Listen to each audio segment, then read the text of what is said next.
Sim, hoje vamos ter o Ayrton Dornelles falando sobre a preguiça, e eu achei bacana que a leitura foi bem... Nada é por acaso, né, Dornelles? Que a paz de Jesus esteja contigo. Queridos irmãos, queridas irmãs, que a paz de Jesus esteja conosco. Domingo de manhã, se falar sobre um tema disso, não é muito justo, né? Falarmos sobre a preguiça. Mas a necessidade de nós nos debruçarmos sobre esse tema, ela nos é recomendada por Joana de Ângeles, que através da mediunidade do nosso Divaldo, que escreveu um livro ditado por ela, Espírito e Vida, e ela dedicou nesse livro, o capítulo 8, exatamente esse tema. E lá nesse tema ele diz que um problema que muito se destaca na atualidade é a preguiça. Então ela que nos propõe essa temática. E se nós pensarmos um pouco mais a miúde, algumas pessoas aqui tiveram a oportunidade de viver uma outra época, né? Não que nós vivamos do saudosismo, mas a gente examinando essa nova geração, a gente percebe que parece que é uma marca registrada hoje, né, no ser humano, nessa nova geração, é exatamente essa preguiça, né? Eu digo sempre que as crianças hoje elas já acordam com preguiça, né? O que me faz crer que provavelmente elas tiveram pesadelos durante a noite de que estavam trabalhando. Aí já acorda com a preguiça, cansado de tudo aquilo, né? Mas hoje, em regra, as pessoas não observam esses comportamentos de que a gente vem se recusando a realizar muitas coisas como se fosse natural que nós almejássemos nos nossos desejos mais profundos estarmos parados, estagnados, sem fazer nada, né? Alguns sonham que isso acontecerá na aposentadoria, alguns já sonham retardar desde o início. As crianças já parece que têm uma indisposição para o estudo. Quando estudam, têm uma indisposição para a leitura, os deveres de casa, buscar mais alguma informação além daquela que o conteúdo da disciplina trouxe. As dificuldades, muitas vezes, que eles encontram de se disciplinar a uma arte, né, a uma educação diferenciada. Tudo isso nos mostra uma geração hoje de pessoas que se debruçam sobre a preguiça sem imaginar que isso poderia ser um problema. E para nossa reflexão, eu gostaria de começar falando de um brasileiro que chamou-se Juliano Moreira. O Juliano Moreira, é muito interessante a história dele, porque ele é o precursor de introduzir no Brasil a terapia pelo trabalho, a laborterapia, que ele, na verdade, introduziu esse tratamento psiquiátrico no Brasil para tratar as pessoas que eram internas, as pessoas doentes, né, que eram internadas como única possibilidade de tratamento. E ele, através de suas pesquisas, viajou bastante, esteve no exterior, inclusive por conta de uma tuberculose que contraiu à época. Ele teve contato com outras pessoas que estudavam o trabalho como um meio da pessoa readquirir a saúde mental. E ele então trouxe esse trabalho para o Brasil, e ele mesmo tem uma história interessante de uma pessoa que se entregava ao trabalho. O Juliano Moreira era uma pessoa de cor negra, e era uma pessoa muito pobre, no entanto tornou-se um médico. Ele ingressou na faculdade de medicina na Bahia antes da abolição da escravatura. Vou insistir, ele era uma pessoa descendente de escravos, né? A sua mãe, que era uma pessoa muito pobre, ela trabalhava na casa de um barão, o barão de Itapuã. Então o barão, desde cedo, tornou-se o padrinho do Juliano, né? E por seu padrinho, porque ele era médico e ele era professor da faculdade, ele então encaminhou, né, ele para os cursos universitários de medicina, e ele nos deu essa brilhante contribuição de trazer ao nosso conhecimento e trazer para o Brasil essa técnica de recuperar as pessoas mentalmente, não através do que era feito antigamente, que era basicamente o confinamento, ou seja, retirar essas pessoas do convívio social, mas ele introduziu essa técnica de você tratar as pessoas através do trabalho, recuperar a saúde mental através do trabalho. E ele teve outras contribuições, né? Eu diria a principal exatamente essas formulações de terapias alternativas psiquiátricas, né? Mas ele também, por exemplo, nós devemos a ele a aprovação em 1903 de uma lei de assistências aos alienados, né? Ele também é o fundador da Sociedade Brasileira de Psiquiatria, Neurologia e Ciências Afins, o que ocorreu em 1905 no Brasil.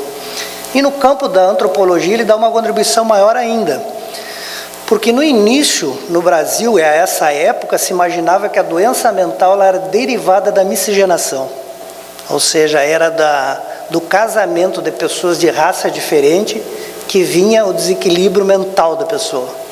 E ele estudou isso muito a fundo, e ele foi talvez a pessoa que mais contribuiu no nosso país para mostrar que absolutamente não existe nenhuma relação entre raça e problemas mentais ou problemas físicos, né? Ou problemas de qualquer ordem, de distúrbios de doença. Então, ele também teve esse papel. E o Ariano Suassuna, que foi o nosso membro da Academia Brasileira de Letras, desencarnou agora em 2014, ele conta uma história interessante ligado ao Juliano Moreira, porque o pai do Ariano, ele foi governador da Paraíba entre 1924 e 1928. E então, por essa ocasião, um dos trabalhos, uma das coisas que ele trouxe de novidade à Paraíba, propriamente João Pessoa, no seu governo, foi exatamente ele lá construiu um hospício, né? Que era o nome que se emprestava a essas casas que atendiam os alienados no passado. E esse hospício, então, ele resolveu botar o nome desse grande médico, esse médico que tanto contribuiu com o Brasil nesse campo. Então, ele batizou de Casa de Saúde Juliano Moreira. Essa instituição ainda existe hoje, né? Hoje é Complexo Psiquiátrico Juliano Moreira, tem 90 anos, né? E ainda é considerada uma referência no tratamento do desequilíbrio psiquiátrico das pessoas no Brasil. Então, o filho do governador, né, do João Suassuna, o Ariano, que é da Academia Brasileira de Letras, ele conta uma história que eu quero reprisar para vocês rapidamente, mas ele diz que no dia da inauguração, então, toda aquela cerimônia de inauguração da casa, os médicos perfilados de uniforme, né, para que se realizasse o lançamento desse novo complexo, desse novo local de atendimento às pessoas, e o governo então do estado, né, naquela época chamava-se presidente, né, quem governava a Paraíba era presidente da Paraíba, não era governador como hoje. Ele então providenciou a compra de carrinhos de mão para que as pessoas, os internos, pudessem iniciar o tratamento exatamente da terapia através do trabalho. Então, Ariano conta que entraram, logo depois dos médicos perfilados, alguns internos, todos eles, cada um empurrando um carrinho. E um dos internos tinha o carrinho virado. Então, diz que o pai dele, o João Suassuna, então presidente, foi até o enfermo e disse: olha, irmãozinho, não é o certo, você tem que desvirar o carro e não andar com o carro assim. Ao que ele respondeu, disse: doutor, eu sei, mas é que se eu viro, ele sempre enche de pedra e faz eu carregar, né? Então quer dizer que mesmo quando a gente não está bem, a gente ainda tem essa tendência de achar um meio de não forcejar tanto, né? Mas não é só o Ariano Suassuna que conta essas histórias pitorescas, né, que pegam o nosso espírito, que captam realmente o nosso sentimento. Ele, no caso, a gente sempre tem que levar meio em consideração, né, porque para alguém que escreveu Alta Compadecida, que se alguns não viram no teatro, com certeza viram na televisão, onde os dois personagens principais são dois mentirosos de carteirinha, né? O que ele diz, ele gosta muito de doido e muito de mentiroso, mas só o mentiroso do bem, o mentiroso que não prejudica ninguém. Então fica em dúvida, já que ele já desencarnou, de se realmente aconteceu ou não essa história com o pai dele, né? Mas o Richard Simonetti, que é um conferencista espírita renomado, foi quase 40 anos presidente do Centro Espírita Amor e Caridade lá em Bauru, São Paulo, e tem vários escritos na internet muito interessantes sobre o espiritismo. Ele também faz uma caricatura do nosso comportamento preguiçoso, quando em 2012 ele escreve uma história que chama-se O Preguiçoso, que também está disponível na internet, é um ensaio dele sobre esse assunto. E ele conta que também numa pequena cidadezinha tinha o preguiçoso da cidade, porque toda cidade pequena ela tem o bêbado, né? Ela tem o mentiroso, ela tem o preguiçoso, ela tem as pessoas já designadas para cada cargo, né? Que precisa ser ocupado. Depois, quando a gente vai para uma cidade grande, a gente perde a referência, já não sabe mais quem é o bêbado da cidade, né? Quem é o mentiroso da cidade. Uma cidade pequena ainda guarda essas questões. E nessa cidade, como toda cidade pequena, tinha aquele que foi eleito o preguiçoso da cidade, que não queria nada com nada, né? Então, por mais que as pessoas lhe oferecessem a oportunidade dele melhorar a sua condição, ele sempre bravamente resistia a essa tentação, né? Não se entregaria em momento nenhum ao trabalho, né? Então as pessoas iam lá, insistiam, davam oportunidade, e o preguiçoso da história do Richard Simonetti recusava. Ele disse, essas coisas não são para mim, né? E ele diz que então o pessoal mais jovens da cidade, né? Os jovens sempre são mais danados, né? Sempre fazem mais artes. Eles resolveram pregar uma peça no mentiroso. E então disseram para o mentiroso, olha, na verdade você já está morto. Porque você não faz mais nada, né? Você não aproveita a vida para coisa nenhuma, você já é uma pessoa morta. Então nós vamos fazer o seguinte, nós vamos enterrar você. E aí foram lá, acertaram com a pessoa da cidade que fazia, né, todo esse procedimento de levarmos o corpo à sepultura. Com ele conseguiram um caixão de madeira, vieram lá, chegaram, botaram o nosso preguiçoso dentro do caixão e disseram, nós vamos te conduzir agora, vamos te enterrar no cemitério. A ideia é que ele, com todo esse pavor de ser enterrado vivo, reagisse, né? Tomasse alguma providência, mas ele não se preocupou muito, ele foi tranquilo, achou que estava tudo certo, não tinha problema nenhum, desde que ele não precisasse trabalhar, ele aceitaria a condição, e conduziram, passaram a fazer o cortejo que o conduzia ao cemitério. E quando ele estava nesse cortejo, nessa ida, uma pessoa que não vinha habitualmente à cidade, morava para fora, viu aquilo e disse, quem morreu, né? Procurou se informar, disse, não, isso aqui é o fulano, que é o preguiçoso, aí não quer nada com nada, então a gente está enterrando ele vivo mesmo. Porque ele não tem onde morar, não tem o que comer, então é melhor que enterre uma pessoa dessa. E ele acreditou que aquilo era verdade, ficou apavorado, disse, não, mas espera aí, se é por questão dele não ter o que comer, eu mesmo me disponho, eu dou uma saca de arroz para ele ter mais um tempo de vida aí, para ele ter o que comer. Ele dentro do caixão ouviu a história, saco de arroz, abriu a tampa do caixão e prontamente perguntou, escuta, o senhor vai me dar o arroz com casca ou já vai ser descascado? Aí o cara falou, com casca. Ele disse, então pode me levar para o cemitério, né? Pelo menos o cara queria dar, já desce o arroz descascado, que seria mais conveniente, né? Mas Kardec também se preocupou com esse tema. Se a gente olhar atentamente o capítulo 3 da parte 3ª do Livro dos Espíritos, Kardec já tinha nos chamado a atenção para esse mau hábito que nós possamos vir a adquirir. E esse capítulo 3 ele tratou exatamente da lei do trabalho. Vejam que ele não colocou a sugestão do trabalho, ele colocou como lei natural de Deus o trabalho. Então, se nós pegarmos a questão 674, ele vai dizer, o trabalho é uma lei da natureza. Nós estamos obrigatoriamente submetidos a essa lei. E ele na questão 676, ele vai explicar por quê. Ele vai dizer assim, o trabalho se impõe para o homem porque é um meio de aperfeiçoamento da nossa inteligência. Por isso que nós temos que trabalhar. Então nós aprendemos na doutrina espírita que o espírito é sempre criado simples e ignorante.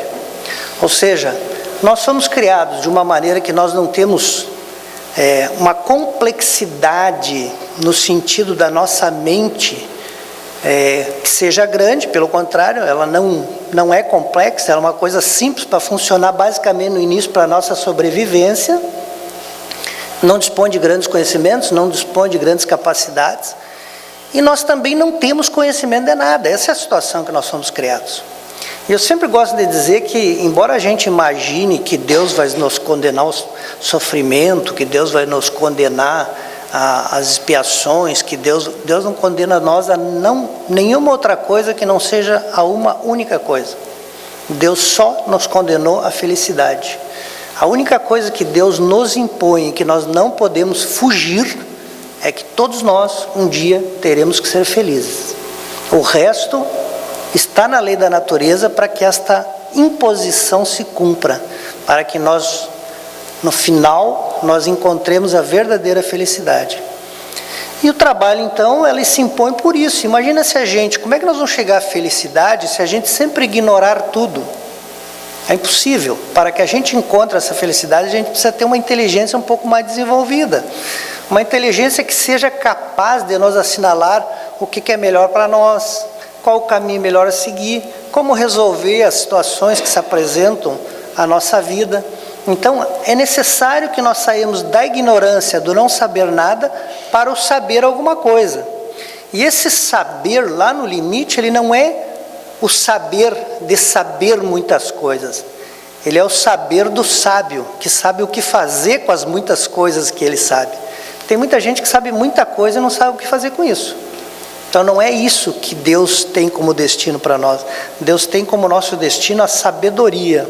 E a sabedoria é você saber o que você faz com as coisas que você já tem, com as coisas que você já adquiriu.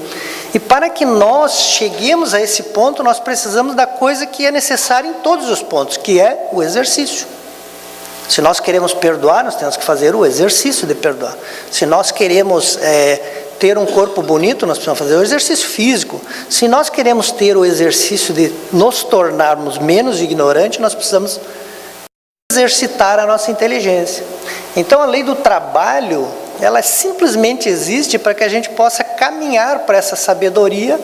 E como Deus nos conhece muito e sabia que nós temos uma sintonia muito grande com o enfermo lá do hospital, lá na Paraíba, e com o preguiçoso da história do Simonetti, ele disse: eu vou impor como lei natural o trabalho, para que esse povo realmente se empenhe na busca e realização desse intento de se tornar mais sábio.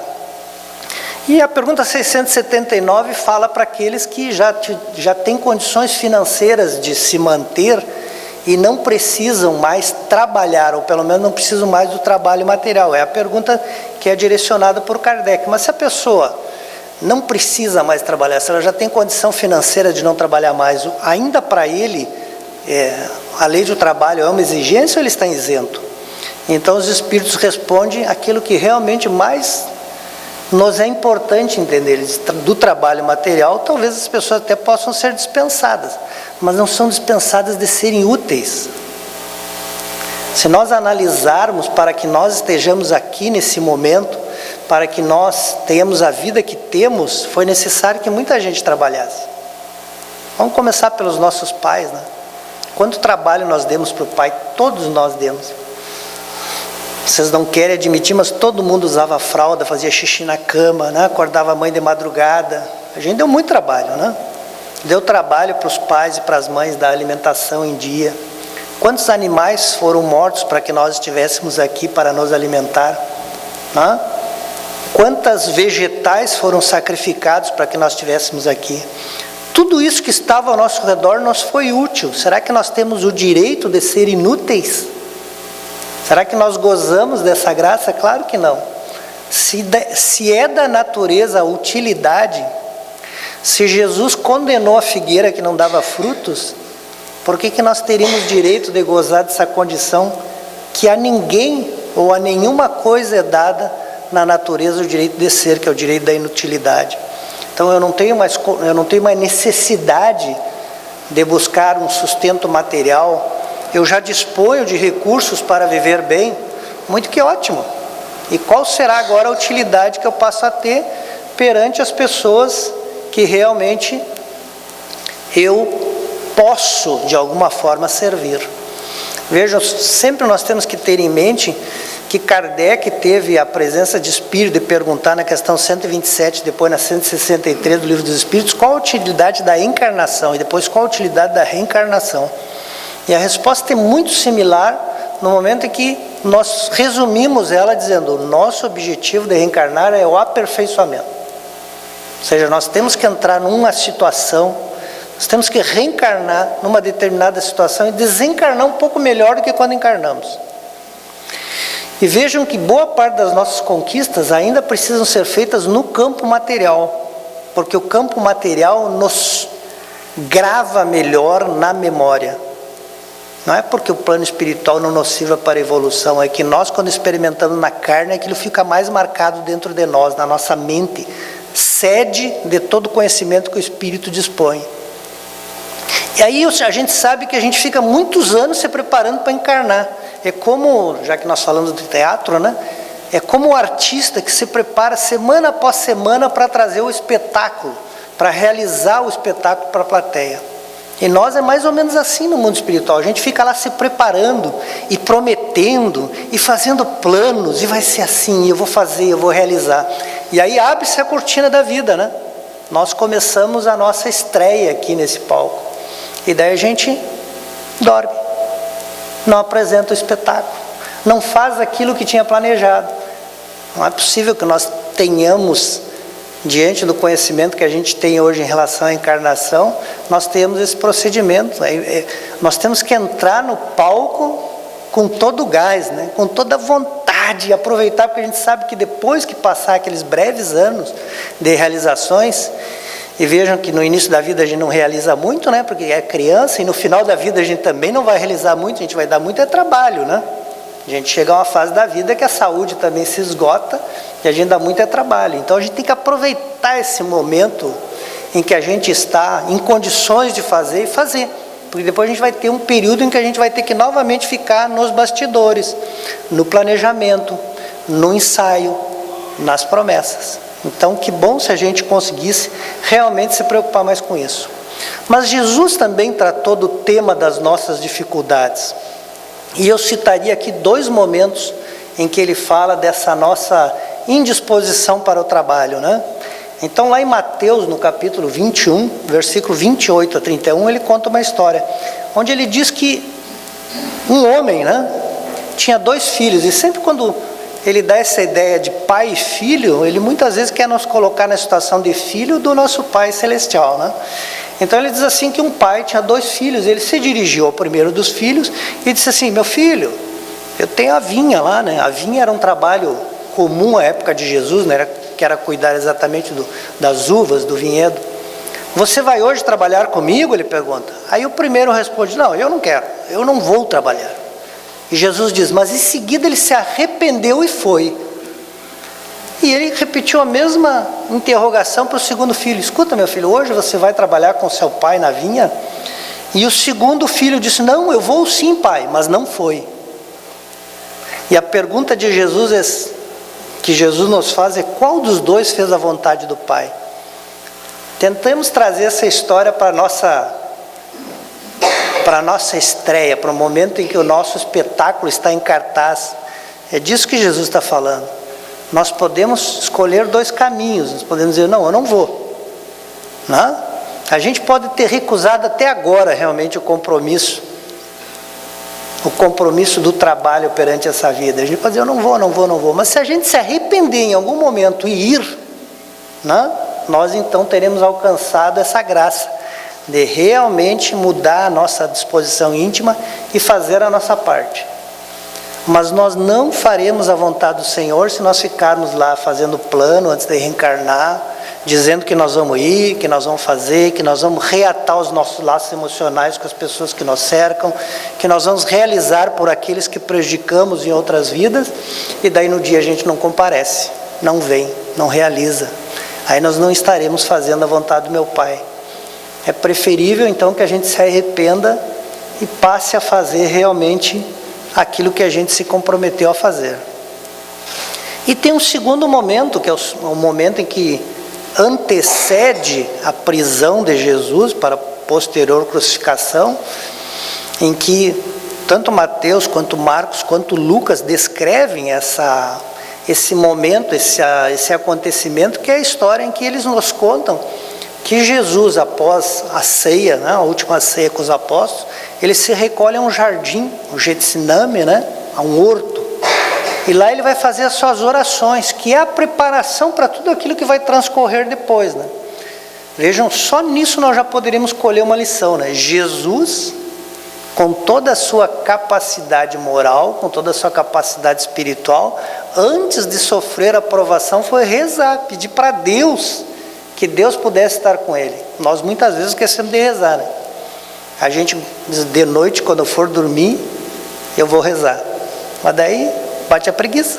E a gente, antes de rezar, dorme, né? E daí a gente diz, amanhã de manhã, quando eu levantar, a primeira coisa que eu vou fazer é rezar. E daí a gente já acorda com preguiça, meio dormindo, né? Eu tenho um amigo que diz assim, quando eu acordo, eu não estou em mim, deve ser outro. Eu só chego depois, mais tarde. Ele tem um segundo comando para o corpo, né?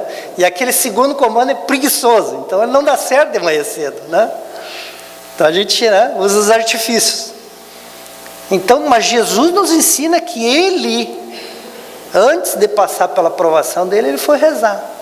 Então, os apóstolos dizem, e aí a gente tem que entender que ninguém vivenciou isso com Jesus, foi os apóstolos que escreveram depois sobre o que eles observaram sobre essa história. Ele diz que pediu a Pedro e aos filhos de Zebedeu, né? Quem era filho de Zebedeu? Tiago e João, né? Que eram filhos de Zebedeu e que eram filhos de Salomé, né? Alguns historiadores acham que Salomé era mãe de Maria, mãe de Jesus, portanto eram primos. Então ele pede para os três, vocês fiquem aqui vigiando, que eu vou ali orar. É isso que Jesus fala. E Jesus vai lá orar, quando ele volta, o que acontece? Todo mundo sabe dessa história, está todo mundo dormindo, né? E ele diz, mas como? Eu pedi para vocês vigiar 1 hora e vocês dormiram, né? Fiquem vigiando, fiquem aqui orando, que eu vou ali novamente rezar, e quando eu voltar, então, aí vocês podem dormir. Ele vai rezar novamente, quando ele volta, todo mundo dormindo, né? E então, pela terceira vez, ele vai e reza e diz, agora vocês podem dormir. Agora, realmente, né, já estava prestes a sua prisão, né? Ou nas palavras de Jesus, está prestes o momento de chegar aquele que me entregará, né? Que era Judas Iscariotes, que eu ia entregar através do beijo na face. Então vejam que Jesus, já através dos apóstolos, já vem nos chamando a atenção de que nós precisamos vigiar, mas que normalmente a gente dorme. Porque eu sempre penso que as histórias de Jesus não tem nenhuma coincidência nelas, né? As parábolas são ensinos que ele planejou para que nós ensinássemos alguma coisa, mas eu acho que todos os fatos da vida de Jesus sempre eram muito bem programados para que nós trouxéssemos lições. Então ele está falando também para nós vigiar, não ficar dormindo no momento em que a gente não deveria. Talvez apegando-me aqui ao pensamento que Joana de Anjos tenta construir nessa própria obra que eu citei, quando Paulo escreve a primeira carta aos Coríntios, ele bota lá no capítulo 11 a seguinte citação: há entre vocês muitos fracos e doentes, e muitos que dormem. A Joana se apropria dessa palavra que o Paulo escreve na epístola, e ela então escreve tentando enxergar esse dorme sob uma nova ótica. Então ela diz assim, ó, na terra dorme-se em demasia. Gente, não fui eu que falei, foi a Joana. Ela diz, na terra dorme-se em demasia. Ela diz, dorme pelo refazimento do corpo, dorme porque não tem nada para fazer, e dorme porque a gente quer dormir. Então ela diz assim, ó, muitos inclusive dormem porque estão sob severa hipnose, dementes que se intercambeiam com a dele para que ele não aproveite a encarnação. Eu sempre gosto de um raciocínio que eu faço lá no grupo de estudo, vou me permitir fazer com vocês. Eu digo assim, ó, nós estamos numa situação privilegiada. Nós hoje, por exemplo, lá no grupo é à noite o nosso encontro. Eu digo, nós, por exemplo, aqui, ó, nós temos livro na nossa biblioteca, na nossa livraria. A nossa biblioteca é do lado da sala de estudo. Lá tem provavelmente umas 100 obras que a gente poderia ali pegar e ler. Nós temos luz elétrica, né? Eu, além de uma visão bem legal, ainda tenho esse artifício aqui que, se tiver dificuldade, eu uso, né? A gente tem tempo. A gente tem uma casa que tem teto, né? Que não vai chover lá dentro. Tem tudo para a gente ler, por exemplo. Mas a gente não lê. Aí eu digo assim, ó, vocês lembrem sempre que lá, quando o irmão X descreve no livro Brasil, Coração do Mundo, Pátria do Evangelho, quando ele descreve quem foi convidado a reencarnar no Brasil, essa parte é bem interessante, ele diz assim, ó, por sugestão, né, de Jesus, Ismael visitou todas as cavernas, todos os antros dos espíritos que, cansados de sofrer, tinham vontade de vir e contribuir com Jesus. Sabem quem é que morava na caverna? Era nós. Sabe quem é que morava nos antros? Éramos nós. E a gente sofreu tanto e tinha tanta vontade de se alistar nas fileiras de Jesus e fazer a diferença, que o nosso mentor do Brasil, Ismael, nos aceitou nas fileiras. Aí a gente vem para cá, como eu falei, tem luz elétrica, tem óculos, tem livro, tem tudo, e a gente pensa, não vou ler. Ler. Amanhã eu faço, amanhã a gente desencarna. Quando desencarnar, a gente volta para a caverna. Vocês já viram caverna com luz elétrica? Vocês já viram um livro numa caverna? Ou seja, talvez, as pessoas sempre pensam assim, e os espíritas, especialmente eu, mas ainda pensam assim, eu vou desencarnar, o André Luiz vai me convidar para ir para o nosso lar, né? Pelo amor de Deus, né? Espírita. Eu tenho certeza que o André Luiz vai me convidar por escrito, ofício em 3 vias, né? Para que eu vá morar no nosso lar. Será? Será que a gente vai ter essa glória? Aí a gente pensa, André Luiz, o espírito tão atrasado, fez tanta burrada e foi para o nosso lar. Primeiro ele foi para lá por causa da mãe dele, não foi por ele. Os méritos dele ter sido atendido não são decorrentes dos comportamentos dele. São decorrentes da mãe dele que intercedeu em favor dele. Né?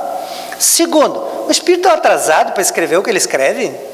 Será que ele é tão atrasado assim? Será que ele é tão errante assim? Para de repente desencarnou e publica essas maravilhas, essa coleção maravilhosa, com tanta coisa científica, com vocabulário tão rebuscado como ele tem. Será que realmente foi uma vida tão desregrada? Será que foi uma vida tão preguiçosa que ele levou, que deu ele a condição hoje de falar com tanta maestria da nossa vida? Eu não acredito. Eu acho que a gente se engana um pouquinho. Então, pensando em nós, eu fico com medo danado de ir para a gruta, de ir para a caverna. Eu digo, e aí que eu não posso estudar mais mesmo, né? Porque não vai ter livro, não vou poder levar óculos, né? Porque meus problemas de visão não vão se resolver da noite para o dia, do jeito que eu sou tratadinho, né? E aí eu não estou aproveitando agora. Então é isso que eu acho que a Joana se preocupou de colocar em 2 livros, ela coloca essa mensagem em relação a isso. Mas o mais interessante que ela coloca nessa lição que ela traz é que ela diz assim, se inicialmente isso pode ser um comportamento, vamos dizer assim, de tranquilidade, um comportamento de descompromisso, com muita facilidade isso pode se tornar uma situação enfermiça. Ou seja, da preguiça habitual eu posso desencadear um problema psiquiátrico, inclusive. Por quê? Porque se nós somos criados para utilidade, obviamente que a inutilidade vai nos levar a nós termos problemas. E o primeiro problema vai começar exatamente na aceitação de nós próprios, na nossa autoestima. A pessoa que relega, que posterga as suas realizações, ela começa a se sentir muito mal. Ela começa a ter uma situação psicológica, emocional desajustada. E a primeira coisa que ela passa é não gostar de si própria. E quando a gente começa a não gostar de si próprio, a gente começa a comprometer tudo que a gente tem que realizar. Vejam, por exemplo, Jesus condicionou toda a lei dele a nos dizer, amar o próximo como a nós mesmos. Mas se eu não me amo, será que é disso que ele está falando? Que a gente pode também não amar os outros? Não. Ele colocou como condição essencial, primeiro ame a você próprio.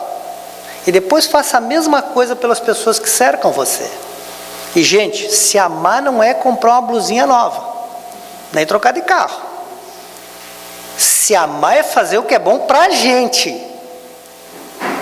Não é comprar uma coisa nova. Se amar é a gente pensar o que é bom para mim. Por exemplo, vamos imaginar um campo físico que é um laboratório de estudos para todos nós. A carne é um instrumento de experimentação do espírito. Quando nós levantamos de manhã cedo, damos uma caminhada na beira da praia, como é que a gente se sente? A gente chega em casa, né, até assim para fazer o almoço, a gente faz um almoço bom, né? Dorme até meio-dia, para ver como a gente já acorda de arrasto e mal, psicologicamente a gente se sente mal. Então vejam como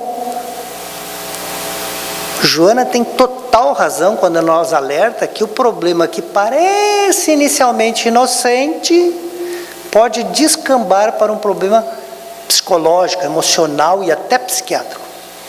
E ela diz, chega um ponto que a pessoa se isola. E ela se isola por uma coisa, porque ela não quer que ninguém sugira a ela que ela tem que sair do estado de preguiça em que ela se encontra, de inutilidade que ela se encontra. Porque ela basicamente, como ela não tem mais autoestima, ela acredita que é impossível ela voltar a ser aquele ser pleno, realizador que ela sempre foi. E então ela começa a criar as fugas psicológicas. E uma das fugas é o isolamento, para que as pessoas não digam para ela que ela tem que mudar a situação em que ela se encontra. Então ela foge, e disso ela pode derivar inclusive uma depressão, e é a Joana que nos alerta para isso. Então inicialmente o que era para ser uma indolência, né? Uma preguicinha de domingo, começa a tomar conta da vida, e disso começam os desajustes. Nós podemos colocar uma encarnação fora por uma preguicinha que a gente resolveu não controlar, resolveu não tomar providência cedo. E esse é o alerta. Então diz ela, e o que fazer para que então nós saímos dessa situação de coisa? Porque para nós interessa muito o que fazer, né? Ela diz, a primeira coisa, a gente tem que orar bastante para que a gente tenha um despertamento espiritual. O que é um despertamento espiritual? É a gente se aperceber que aquilo está fazendo mal para a gente. É o conhece-te a ti mesmo, né? Primeiro a gente tem que entender que aquilo faz mal para a vida da gente. E ela diz, e quando a gente se dá conta que aquilo faz mal, sobrevém sobre nós uma força que a gente nem imaginava que tinha. Mas era uma força que ficou represada durante todo aquele período em que eu me neguei à utilidade. É natural, se ela estava represada, ela vai vir de uma vez só. Então nós encontramos uma força que a gente nem imaginava que tinha. E daí? E daí diz ela, boas leituras. Comprometa-se com uma agenda de realizações. Ou seja, nesse ano eu vou fazer isso aqui, esse mês eu vou fazer isso, né? Esse mês eu vou no grupo de estudo do Centro Espírita e não vou faltar nenhum dia. Esse mês eu vou ler um livro, eu vou começar na capa e vou terminar lá na contracapa. Mas não leiam só a capa e a contracapa, tem que ler o miolo, né? E ela diz, e façam a bioenergia, o nosso passe espírita, né? Procure trocar sua agenda de pensamento. O pensamento é realização material, ela se plasma em volta de nós. Desligue um pouquinho aquele caixinha que tem lá em casa, que a gente tanto gosta de ficar na frente dela, sentadinha, bem escoradinho para frente, assim que a coluna fica bem torta e vai se acabando na vida, né? E aquela caixinha fica ali magnetizando a gente. Ela diz, não sai daqui, né? Ela diz não sai, né? Depois dos comerciais apresentaremos o caso excepcional. Ela está dizendo, não saia daí, e a gente se entrega para ela. Então comece a ter o costume de desligá-la, de fazer uma leitura edificante, renovar os pensamentos, conversar com pessoas que tenham bons assuntos produtivos, e assim a gente conseguirá com certeza sair dessa situação. A nossa agenda está fartamente escrita, o nosso mestre está fartamente conhecido. Se nós lermos o pensamento de Jesus, nós certamente encontraremos um caminho seguro. Que nós tenhamos essa inteligência e que nós possamos pedir a Deus que, assim como Jesus pediu, nós também temos essa humildade, devemos pedir que não nos deixe cair na tentação, e que nos ajude a nós nos livrarmos dos maus que nós causamos a nós próprios. Que assim seja, e um bom domingo a todos.